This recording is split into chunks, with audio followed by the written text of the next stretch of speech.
kabar gembira buat lo yang dari awal kalau kita rumor tentang pelatih Tudor stay. Nah, kejadian sekarang. Iya kan? Ini buat lo yang pengen Tudor stay, kejadian bahwa Tudor stay benar-benar terjadi. Kontraknya mau di set sampai 2027, bahkan ada opsi sampai 2028. Yuk kita lihat Tudor stay akan seperti apa, karena sebelumnya kan ada Conte, ada Pioli segala macam nih buat teman-teman yang sukanya Tudor stay. Nah ini nih Tudor sudah stay. Ya kita mau ngomongin Tudor stay, kita mau ngomongin tentang masih nyambung sesi 1 Sport Director, kita mau ngomongin rumor juga. Dan gua Jeki dengan siapa? Abang Mayor Teddy. Cinta di sini. Genta dengan ini vokalis ST12 yang terbaru ini. Dengan Adi. Oke. Yang terakhir. Oke, let's go everybody. Ricky dari Taman Mini. Oke, ada Ricky ya. Nah, tadi yang gue bilang di awal kita mau ngomongin tentang Tudor, bahwa Tudor sudah dipastikan cuma tinggal ini doang sih, tinggal formalitas saja. Tudor akan diperpanjang 2027 dengan kontrak baru 2007, artinya Tudor udah nggak punya khawatiran lagi nih. Kan ada berita sebelumnya dia masih ada rasa khawatiran nih, gue jalanin klub World Cup, tiba-tiba gue selesai, nggak asik banget gitu buat seorang yang kerja tapi kayak nggak punya masa depan gitu. Nah sekarang udah nggak ada lagi nih kekhawatiran. Komoli pasti udah bicara lah sama Tudor, planningnya, visinya apa, dan yes Tudor sampai 2007. Nah menariknya Tudor 2027 ya, sorry. Okay. Menariknya Tudor ini bukan pelatih baru, dalam arti kata pelatih baru tuh pelatih di musim ini belum ngelatih Juventus. Pelatih dari caretaker dulu nih, dari 9 pertandingan. Jadi artinya ketika kita bersama Tudor berapa musim depan, kita udah tahu Tudor itu udah bermain 9 game. Ya. Itu faktanya kan gitu. 9 game kita sudah tahu, dan kita sudah tahu Tudor kalah lawan Parma, Tudor nggak bisa menang lawan Bologna, nggak bisa menang lawan Lazio, nggak bisa menang lawan Roma. Sisanya lawan klub-klub yang di bawah Juve menang semua. Apakah dari 9 game ini bisa menggambarkan bahwa Tudor itu di musim ini dan musim-musim selanjutnya yang nggak jauh beda? Ataukah ini berbeda dong? Karena kan nanti akan ada Mercato bla bla bla bla bla. Dan fakta lagi Tudor tim besarnya baru ini. Lazio nggak lo anggap? Ya. Oke lah. Ya maksudnya tim-tim yang menengah ke atas lah ya. Jadi artinya faktanya Tudor sudah pernah melatih Juventus. Fakta lagi adalah bahwa Tudor mungkin baru inilah yang benar full banyak kompetisi yang harus dia ikutin. Oke. Ya kan, ada Champions League udah pasti, ini ada World Cup, nanti ada World Cup udah dituntut lagi pra-season, nanti ada Serie A, nanti ada Coppa Italia. Jadi ini bakalan, ya Mota aja waktu ke Juve juga dia juga pusing juga kan. Liga Champion, terus Serie A, cedera. Nah, bakal banyak dimensi yang harus dihadapin Tudor. Bagaimana teman-teman ngelihat ini? Apakah teman-teman melihat ada rasa optimis ataukah ya skeptis ya? Skeptis itu maksudnya gini, ya coba aja dulu kita buktikan. Bukan pesimis ya. Nggak percaya banget gitu ya. Enggak, skeptis itu lu butuh bukti untuk lu bisa percaya. Iya. Kalau pesimis nggak perlu bukti, pokoknya nggak percaya. Kayak lu kan ke Kelly pesimis ya. Dusan. Nggak perlu bukti. Tapi skeptis itu lu perlu bukti dulu baru gue percaya. Gitu. Jadi gimana kalau dari Genta dulu deh mengenai Tudor 2007? Terima kasih Bapak Jeki. Jadi gua sebenarnya agak bingung nih ya kenapa sebegitu yakinnya sampai 2027. Sebenarnya dengan Tudor dikasih dengan kita gagal mendapatkan Antonio Conte, kita gagal mendapatkan Gianpiero Gasperi ini, kita semua Juventini itu sebenarnya udah hampir pasti yakin bahwa Tudor akan megang Juve musim depan. Dengan statement itu aja kita udah cukup, tapi dengan memperpanjang sampai 2027 gue sih jadi berpikir apakah director dari Juventus ini sangat pede gitu dengan Tudor diperpanjang sampai 2027. Mereka berarti merasa bahwa Tudor ini mungkin tidak akan berhasil seperti Thiago Motta. Kan gak lucu kita 2 tahun mecat pelatih di Januari gitu kan, atau bukan Januari, bukan di Februari lah. Itu kan kalau sampai kejadian lagi tuh sangat lucu buat klub sebesar Juve gitu. Jadi gue sebenarnya lebih ke skeptis sih kalau kita lihat aja gimana perjalanan, karena menurut gue untuk tadi kapasitas Tudor yang Bung Jeki udah bilang untuk langsung di 2027 klub sebesar Juventus memang benar-benar penuh tanda tanya gitu. Jadi kita lihat aja dalam perjalanannya. Jadi menurut lo idealnya Tudor itu setahun aja gitu ya Iya, di musim ini. 2026. Gak apa-apa deh, misalnya kalau kita emang gak ada pilihan lagi musim ini sama Tudornya gak apa-apa. Tapi kalau sampai 2027 itu cukup berani loh gitu. Iya.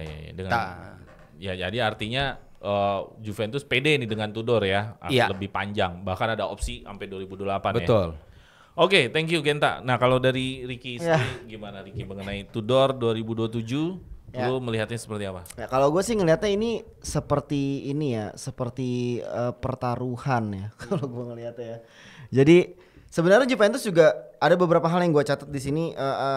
Sepertinya manajemen sedikit bertaruh sebenarnya kalau gue rasain gitu ya, karena memang ada sedikit gue ngerasanya sih ada sedikit kayak kaget gitu ya. Gue ngerasa kayak kok ternyata Tudor bisa selumayan inilah gitu. Nggak nyangka gitu di sisa 9 pertandingan Juventus itu kebobolan berapa tadi? Hasilnya itu kebobolan sekitar 7 kali dari 9 laga dan tidak kebobolan sebanyak 3 kali. Itu hasil yang lumayan loh menurut gue ya kan, bahkan bisa membawa kita ke peringkat keempat dengan pemain-pemain tersisa itu gitu kan. Dan beberapa pemain yang didatangkan itu kan bukan maunya Tudor kan sebenarnya kan, dia kan didatangkan sebelum Tudor datang kan. Jadi memang pemain-pemain seperti Kelly, terus siapa lagi, Costa ya kan, itu kan bukan pilihannya Tudor sebelumnya gitu. Jadi ada sedikit optimisme dalam diri manajemen Juventus kalau gue sih ngeliatnya gitu sih Bang. Dan pembawaan yang diberikan Tudor ke tim ini sebenarnya memang hasilnya terlihat gitu. Ya kan, beberapa kali Juventus bermain tampil lebih agresif, lebih menyerang dengan filosofi yang lebih oke gitu ya. Jadi mungkin menurut gue ini sedikit pertaruhan. Cuman memang benar kata Genta tadi, mungkin setahun dulu kali harusnya ya gitu, coba dulu gitu. Tapi ternyata diberikan langsung ke 2027. Dan gue ngelihatnya pelatih ini sebenarnya punya potensi tapi masih terlalu hijau untuk mengarungi musim-musim berikutnya bersama Juve. Kalau gue sih ngeliatnya gitu sih. Jadi agak sedikit beresiko, tapi ada optimisme gue melihat dalam diri manajemen Juventus sampai di 2027. Gitu sih. Hasilnya kita nggak tahu karena hasilnya ya kalau menurut gue ya, dengan sisa 9 pertandingan kemarin tanpa campur tangan Tudor sama sekali di situ, maksudnya dari sisi manajemen dan pemilihan pemain, kita menuai hasil yang cukup oke. Nah, menuju musim depan dengan lebih intens, dia bisa membangun tim yang lebih kokoh, lebih solid gitu ya. Dengan pemain-pemain yang mungkin pilihannya dia, hasilnya menurut gua mungkin harusnya bisa lebih baik lah daripada 9 pertandingan kemarin. Terus pertaruhannya gimana kalau bisa lebih baik? Pertaruhannya itu antara baik dan gagal. Gitu sih. Itu udah pasti semua gitu.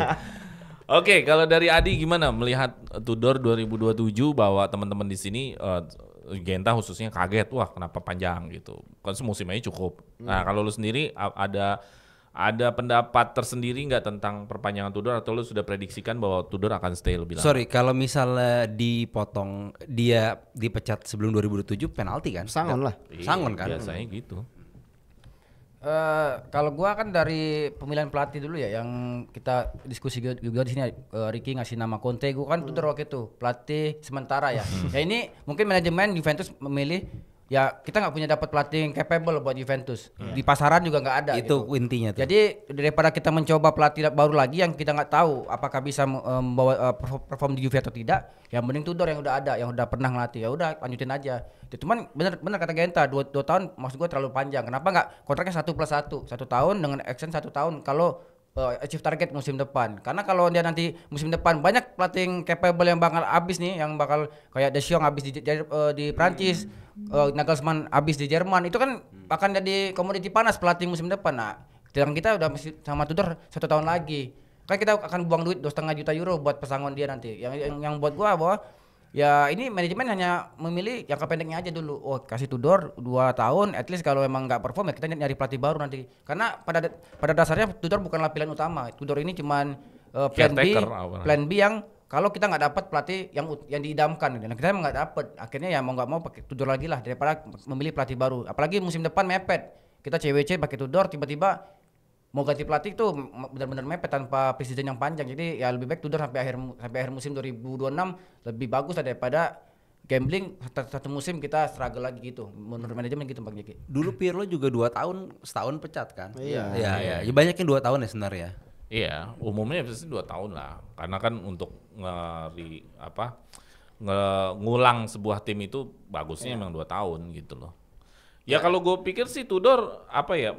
Kalau Juve sudah memilih Tudor ya paling penting adalah support Tudornya. Betul. Ya kan di sesi 1 kita bilang Tudor udah merequest pemain nih. Ya itu aja disupport gitu loh. Jadi jangan sampai lu ini pelatih mau lu jadiin jadi pelatih hebat, tapi supportnya berasa ini kayak udah punya jam terbang tinggi. Iya. Betul. Dia ini bukan Mourinho yang mungkin lu dikasih pemain ya udah adanya pemain ini lu jadi-jadiin dah atau Ranieri deh. Ini adanya begini nih, dijadi-jadiin deh. Ya enggak juga gitu loh. Ini kan Tudor kan baru mau menata karirnya untuk menjadi pelatih top, ya support aja dulu gitu loh. Requestnya apa? Ya diusahakan jadiin requestnya. Ya mudah-mudahan requestnya nggak mahal-mahal amat ya harusnya. Nah, mahal. harusnya. Setahu gue Dandoye kok sama Balerdi itu. Setahu gue ya.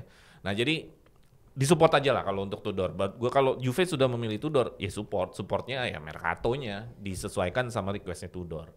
Oke, untuk masalah Tudor pasti akan bermasalah nanti di materi kedua adalah mengenai support yaitu Mercato. Tapi ada yang menarik yang perlu kita bahas, mungkin nggak perlu panjang tapi setidaknya bisa ngasih wawasan baru.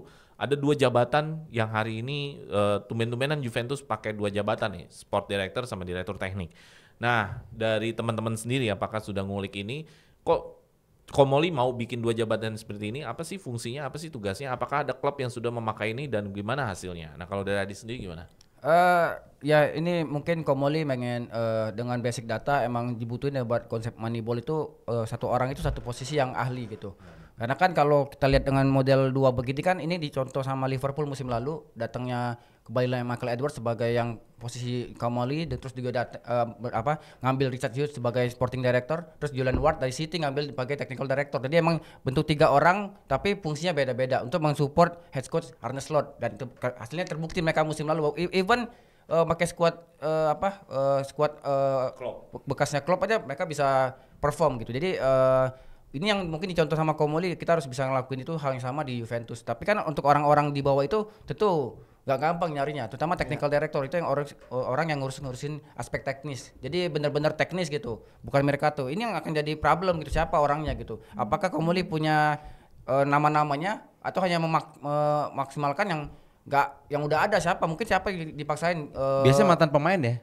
Iya biasanya gitu ya? mantan pemain. Apakah dia pakai suruh Giorgio Chiellini turun ke bawah? Bisa jadi tuh. Bisa jadi. Nah untuk direktur olahraga pasti kan ini udah awam ya, pernah dibahas Masara namanya, Brazzo, akhirnya terakhir siapa? Diego Lopez. Nah ini kita juga nggak tahu siapa orangnya gitu. Karena yang tadi bahwa nanti sport ini lah yang akan ngurusin Mercato Juventus, ya negosiasi pemain, gaji pemain, ini yang akan di handle sama direktur olahraga gitu. Kalau untuk technical directornya ngurusin teknisnya aja. Jadi yang agak rancu kalau emang Juventus dengan konsep seperti ini akan kalau nggak klop gitu bang, nggak cocok antara satu sama lain, ini akan jadi masalah besar di manajemen gitu. Oke, jadi tetap ada peluang masalah ya di sana ya. Kalau nggak kompak, nggak cocok. Oke, kalau dari Ricky, nih menurut lo apa ya sport deal aja udah kayak biasa biar satu handle apa gimana? Nah menurut lo gimana? Kalau gue ngeliatnya dari sisi perusahaan ini sepertinya Juventus itu kayak bukan udah kalau gue ngeliatnya udah it's not like a club only gitu. Jadi kayak udah buat sebuah perusahaan yang memang pengen didesain sedemikian rupa dengan orang-orang pintar di bidangnya masing-masing gitu ya.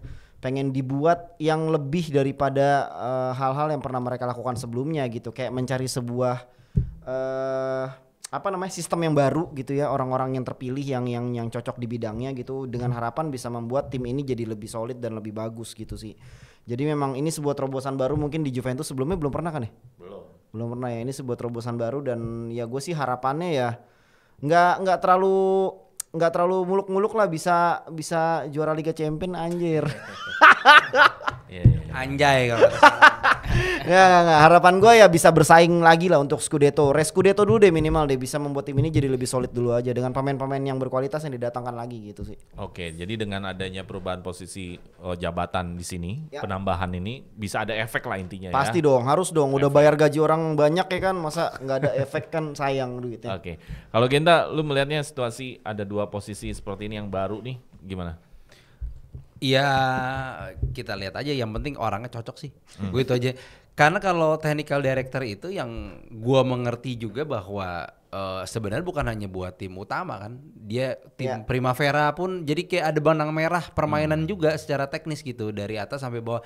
Kayak di Indonesia kan baru si Simon tuh ya yang botak tuh yang legend Ajax itu kan dia kan kayak kerancang silabusnya gitu kan ibaratnya. Nah ini juga gitu. Jadi emang orang nggak bisa main-main dan nggak bisa buru-buru juga kayaknya kan gitu. Kalau si sporting director memang mungkin bisa lebih cepat dapatnya.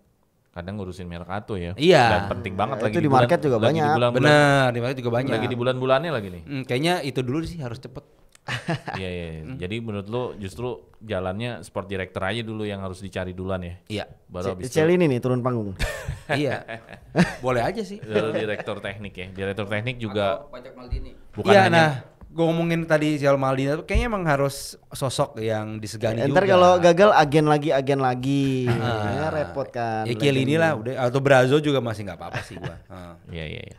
Oke, itu tadi salah satu wawasan kita ya bahwa Juventus sekarang lagi mencoba ada 2 posisi jabatan yang tadi ujungnya adalah outputnya maksimal hasilnya.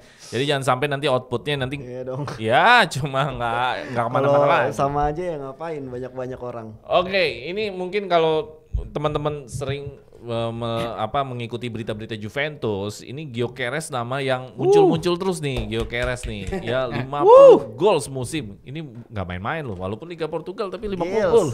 Ngeri. Predator juga ya.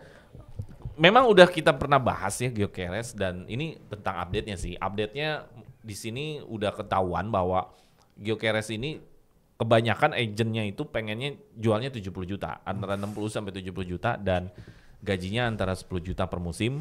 Tapi dari bosnya Sporting Lisbon itu pengen nembak lagi sampai 100 juta. Nah, ini update-nya seperti itu. Nah, dengan situasi-situasi seperti ini, menurut lo apakah ini layak untuk terus diperjuangkan? Karena Juventus juga masih galau juga dengan Vlahovic. Colomani juga masih galau posisinya karena belum tahu PSG-nya mau ngelepas berapa. Gimana nih dengan update Gyökeres yang terakhir? Kalau dari tadi yang belum pertama siapa? Adi ya, coba. Update Gyökeres 70 juta. Waduh, mahal. Karena gini, 70 juta dengan gaji 10 juta euro per musim, ini kan dia kenaikannya 5 kali lipat ya dari gaji di Sporting Lisbon gitu. Jadi mungkin dari segi gaji Juve masih bisa lah menyanggupin itu 10 juta. Tapi biaya transfer gitu. Karena kan yang dipatok sama Sporting itu 100 juta itu release clause. Kalau pengen mau tebus 100, tapi kan si agennya minta 70. Kenapa? Karena biar tim Eropa tuh gampang buat belinya. Cuma kan di sini balik lagi bargaining powernya dari punyanya si klub. Sporting ini nggak mau ngelepas dengan harga yang harganya itu nggak boleh lebih dari minimal 80 dan itu pun nggak boleh pakai add-on. Jadi cash 80 dah. Pokoknya nggak ada add-on itu yang biasanya dipakai sama klub tuh 70 plus 10 atau 75 plus 25. Nah itu Sporting nggak mau ya. Jadi kan permasalahannya apakah Juve punya duit sebanyak itu buat ngebeli Gyökeres, sedangkan kita juga masih mau beli pemain-pemain lain gitu. Apa Dusan aja belum keluar. Kalau Muani belum jelas, milik aja masih ada di sana. Kelly belum dijual lagi. Douglas Luiz nggak tahu mau jadi apa di situ di Juventus. Kan ini kan pilot kayak. Problem ini yang harusnya dipikirin sama Comoli dan timnya nanti siapapun sport directornya, bahwa kalau membeli pemain itu dilihat dulu gitu loh. Kalau emang kita nggak punya duitnya jangan dipaksa gitu. Kecuali Juve udah punya 10 pemain fix 3-4-2 yang tinggal dari striker doang. Boleh kita gaspol Gyökeres kayak mau Osimhen kayak mau siapa, tapi 10 pemain di belakang striker itu udah full, udah pasti udah fix. Ini kan belum. Masih akan bongkar pasang. Jadi tim ini belum ajak tiba-tiba mau beli striker 100 juta, 70 juta. Ya dari striker yang kita pernah beli pengalaman Dusan yang 80 ya. Yang benar-benar gacor di kompetisi Eropa ya, Gonzalo. dia cuman CR7. Gonzalo masuk angin di final UCL, ngapain 90 juta. Jadi ya emang striker mahal ya butuhnya di Eropa. Kalau lo cuma buat main di Serie A ya Castronya Bologna cocok tuh kalau buat main di lokal. Rotegui gitu. Tapi kalau emang untuk main kita step up ke Eropa ya butuh striker yang mapan di Eropa gitu. Kita dapat murah, bagus Tevez dong ya. Oke, jadi dari Adi intinya dari pertama langsung bilang mahal. Ya. Nah kalau Genta di sesi 1 bilang kita harus bener nyari striker. Ini termasuk dream striker juga nih kalau buat Comoli. Gimana Gen? Ini kan gue baru lihat. Memang kalau rekor tuh bagus sih ya, dia mencetak gol juga 50-an. Ya 68 malah katanya sekarang. Terus di Swedennya juga udah 15 gol. Tapi kalau harganya segitu sih kayak belum ya, karena kita ya pernah punya pengalaman juga Dusan gitu. Malah ibaratnya kalau dibanding Dusan lebih tanda kutip realistis. Dusan dia udah di Serie A gitu ya. Harga segitu dibanding ini pemain di Liga Portugal ya kayaknya Ya nggak jauh-jauh amat lah Liga Portugal Serie Iya A sih, lah. cuman kecuali dia Liga Yunani. tapi enggak sih kalau harga segitu. Emang kita punya duit juga enggak juga gitu loh. Lebih ke situ sih kayaknya. Oke. Ya jadi Gua striker lebih kalau memang nggak bisa dapat yang 50 juta atau 40 juta ya kita pinjem lah. Udah kolo aja kolo. Kalau tahu siapa? Kolo Muani lah. Iya itu gitu. Misalnya pinjem Udah lagi ada setahun juga, gitu iya. kan. Pinjem lagi setahun. Udah resmi kan? belum, cuman buat klub dipinjem doang. buat Oh, ke CWC CWC doang. CWC Oke, doang. oke. Iya, jadi pinjem lah gitu. Tapi striker tuh jangan yang main-main lagi lah gitu. Kelas 1 harus. Ya ini kelas 1. Ini kelas 1 Gen. Ya kalau Muniani kan di final World Cup aja main gitu kan ibaratnya gitu. Oke, gimana Gyökeres? Mungkin maksudnya Genta level gamenya kali kayak maksudnya kalau Muani kan gitu-gitu pernah main di final Piala Dunia gitu kan. Ya, Tapi ya, ini kan baru main di Liga Portugal aja. Ya, Di Liga Champion juga nggak terlalu mendominasi kan, walaupun gol-golnya juga cukup oke sih di musim ini gue lihat. Sebenarnya gini, catatannya impresif sih memang ya, menyilaukan gitu ya, 39 gol dari 33 match di liga, luar biasa. Berarti kan dia melebihi jumlah matchnya kan golnya kan. Impresif banget gitu. Cuman ya gini, pertama yang tadi Adi bilang masalah dana kita nggak ada, pasti cap nggak ada itu. Kita mau benahin banyak pemain juga di sektor lini. Bahkan kemarin kabarnya kan si Tudor minta satu pemain bintang dari setiap lini kan, bener ya? Yang terakhir kita baca kan. Nah itu aja butuh dana gitu kan. Terus Dusan Vlahovic juga belum kejual 30 juta. Siapa yang mau juga belum tahu ya kan, itu Milan. Nah, masalah dana pertama. Masalah kedua adalah menurut gua adalah gini. Ini pemain kan Liga Portugal ya. Setiap pemain kita udah sering banget datangin pemain-pemain mahal gitu ya dengan bandrol tinggi, kualitasnya oke di klub sebelumnya, tapi pas sampai Juve ternyata akhirnya flop juga gitu. Biasanya itu mulai banyak tekanan tuh dari tifosi lah, dari manajemen lah, dari klubnya lah. Dari suara Juventini. Nah dari suara Juventini juga gitu kan. Jadi terlalu banyak tekanan yang akhirnya membuat pemainnya flop dan gak cocok gitu. Akhirnya ujung-ujungnya dijual kayak Dusan beli 70 juta dijualnya 30 juta gitu kan. Rugi bandar akhirnya gitu. Dan dua hal itu yang menurut gua kayaknya, sama satu lagi terakhir yang tadi gue bilang, kita nggak ada dana segitu, butuh banyak cukup dana untuk beli pemain-pemain di setiap sektor lini yang mau kita perbaikin gitu. Jadi menurut gue urusan striker kali ini untuk musim ini menurut gue ya udahlah opsinya pinjam si Kolo Muani dulu aja lagi satu musim lagi, sama ya Dusan Vlahovic mau nggak mau di gimana tuh nasibnya gue nggak tahu tuh ya. Kita kan mesti punya cadangan Kolo Muani kan, kita nggak mau dia cedera juga kan kalau dimainin terus gitu. Jadi opsinya ya jual Vlahovic dulu, cek lagi keuangannya cukup atau tidak memungkinkan untuk beli striker. Tapi kayaknya kalau duit cuma 30 juta dari penjualan Vlahovic nggak cukup deh untuk beli striker bintang, ya kan. Jadi ya mau nggak mau kita harus putar-putar duit lagi lah, gimana caranya biar bisa dapetin uang yang sesuai untuk beli striker bintang gitu sih. Oke, jadi intinya kita memang tetap harus jual dulu, tapi buat lu striker bintang perlu ya. Perlu dong. Perlu ya. Tetap striker dong. bintang Juventus ya. selalu punya Cuman striker masalahnya bintang dari belum dulu. tahu dananya ya. Ya itu dia masalahnya. Oke, ya jadi temanya hampir sama sih. Sebenarnya ini masalah duit aja sih. Cuman untuk incerannya sebenarnya Bagus. udah oke ya. Lumayan lah. Iya udah oke, karena ya Liga Portugal nggak terlalu jauh lah dari Serie A lah. Dia main di Liga Champion juga Gen, jadi nggak terlalu drop banget lah. Oke. Tinggal mentalitas ya. Nah itu dia. Oke, materi terakhir ya, Perin the Bosen. Perin the Bosen kayaknya di bangku cadangan. Ini gosip ini. Dia umurnya mau 30 kali. Apa tuh 30 sih umurnya? Mudah sih mestinya. Iya, dia ya memang udah nggak layak lagi memang. Jadi ini memang harus dapat tempat sih. Walaupun dia dininabobokan dengan nomor 1 di Juventus. Jersey-nya nomor 1 loh dia. Tapi cadangan ya, kasihan juga sih. Jadi mau cabut, akhirnya Juventus harus cari kiper lagi. Nah, menurut Ricky dulu deh. Ricky belum pernah yang pertama. Gimana nih, Juve harus cari kiper 2. Tapi gua kasih prolognya gini ya, bahwa kiper kedua itu nggak bisa cari sembarangan. Lu tahu Barcelona musim kemarin nggak? Ya. Salah satu dealnya dia paling bagus adalah kiper. Ya. Dia ngambil Tek yang udah jam terbang tinggi, taunya Ter Stegennya cedera, bener-bener Tek bisa nyelamatin banyak hal. Banyak banget, akhirnya dia bisa juara liga. Nah sekarang kiper kedua nih nggak bisa main-main nih sebenarnya. Ya. Kalau memang di Gray itu secara berita mau dicari si kompetitornya, berarti mau nggak mau kiper kedua ini jadi fokus juga nih sebenarnya. Jadi banyak kerjaan di Juventus nih. Nah menurut lu gimana tentang kiper ini? Gini ya, gue pernah bilang waktu itu di siaran kita juga bahwa Mattia Perin sebenarnya kita beruntung punya 2 kiper yang cukup berkelas ya sebenarnya. Mattia Perin walaupun seringnya nggak main gitu ya, tapi kan setiap dia main juga dia cukup oke lah, cukup lumayan lah gitu ya. Pengalaman juga, orang Italia juga.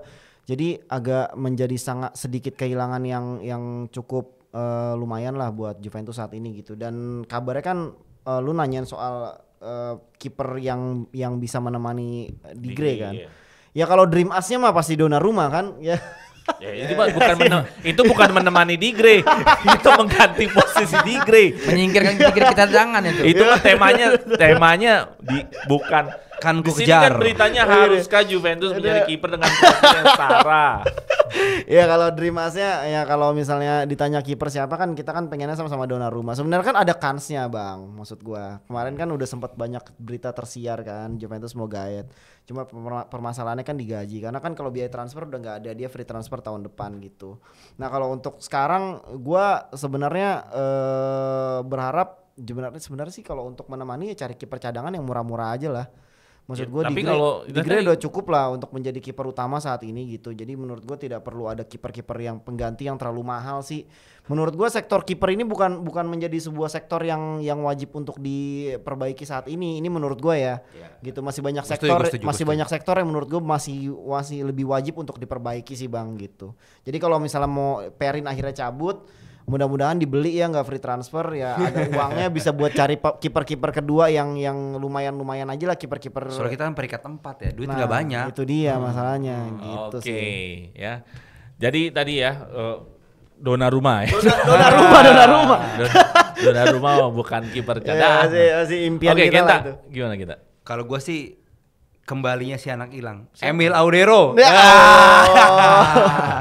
Ntar duit diganti penjualan merchandise kan. Iya tapi gue setuju yang Ricky bilang, pokoknya cari kipernya ya udah nggak usah yang gimana, kita percaya di Gray selama di Gray-nya nggak dibeli klub lain. Iya betul. Itu aja sih. Audero ya. Audero Anjing. atau ya kiper yang sekarang. Gua cabut dari Juventus buat main, balik lagi jadi cadangan. Atau Sirigu kalau nggak. Dia Iya, kan masih di Palermo. Jadi sebenarnya gue ya out of topic dikit. Gue kemarin lihat kiper Palermo tuh sebenarnya musim kemarin ini 3, Audero, Sirigu, sama kiper sekarang U21 Itali, apa ngomongnya gue lupa. Sirigu Nggak ada senior banget gosipnya tuh. masalahnya gitu. Ya, Nggak ada maksudnya ambil yang begitu aja. Iya. Gitu. Oke. Kiper-kiper kelas menengah gitulah kayak nggak usah iya. yang mahal-mahal. Kalau Adi gimana Rena. menanggapi Perin udah kayak nggak betah juga jadi cadangan mulu. Ya siapa yang bertanya di nomor 2 gitu kan. Nah, itu Tapi yang- nomor 1 dia. Iya, secara nomor punggung dia nomor 1, tapi secara hierarki kiper dia nomor 2 itu. Gila juga ya Juve ya. Gua kasih nomor 1. Lah kan cadangan saya. Ya kalau emang Perin pengen pindah ya wajar sih, umur udah 32 terus ya pengen sih jadi kiper utama gitu. Soalnya pertanyaannya kan siapa yang mau beli gitu kan. Kalau dia akan pindah ke klub menengah mediocre atau papan tengah, oke jadi kiper utama gitu. Kalau dia pindah ke tim Serie A lain yang top ya cadangan juga sama aja gitu kan. Jadi tergantung dia pindah kemana dulu gitu. Cuma kalau opsi nama-nama kiper buat backup kiper lebih cocok Juve tuh nyari minjeman ke klub yang kipernya banyak. Ya Chelsea kan kiper 11 tuh. Bisa di serius? Itu 11 kipernya. Jadi bisa dicomot satu lah pinjam jadi Gila backup gitu. Jadi emang termasuk ada Kepa di situ kan. Jadi Kepa udah on deal. jadi benar-benar tim yang kipernya banyak ya pinjam aja, kayak kita pinjam Vega itu kan. Vega kan opsi kelima Chelsea, makanya kita pinjam lah. Jadi Chelsea tuh tim yang kipernya banyak gitu. Jadi cocok lah buat Juve nyari kiper backup mumpung cuman pinjam gitu ya. Jadi kalau loan 1 tahun, nah musim depan baru kita nyari. Kalau kayak gitu kiper. yang bayar gaji siapa sih? Ya tergantung gaji berapa di situ. Kalau Gajinya klub lamanya kan ya? iya, Ya, kalau bisa kita klub baru, kalau tergantung bisa deal-dealnya 50 bisa 100% di Juve gitu. Ya, asal gajinya kan affordable aja. Kalau Chelsea kan gajinya kecil-kecil. Itu Vega siapa yang bayar gajinya? Setengah-setengah. Ini Juve lah. Ya itu sih kalau gua sih lebih milih ya kiper-kiper Chelsea ya banyak tuh yang muda-muda dan umurnya kan pada muda semua rata-rata gitu. Oke, ya menarik juga sih. Kiper pinjam kiper ya. Ya kita lihat aja nanti Perin gimana nih penggantinya. Udah fix pasti itu. Ya kita lihat aja, belum tahu juga, rumor semua lah hari gini. Oke teman-teman, itu aja dari kita semua, rumor-rumor yang kita beredar ya yang stay Tudor. Nah, ini nih, stay Tudor nih. Sampai Tudor 2000. stay. Nih, doa lo terkabul ya. Jangan lupa juga subscribe channel kita dan join di membership kita dan share lagi ke teman-teman semuanya. Vino ala Vine, Forza Forza Juve. Juve.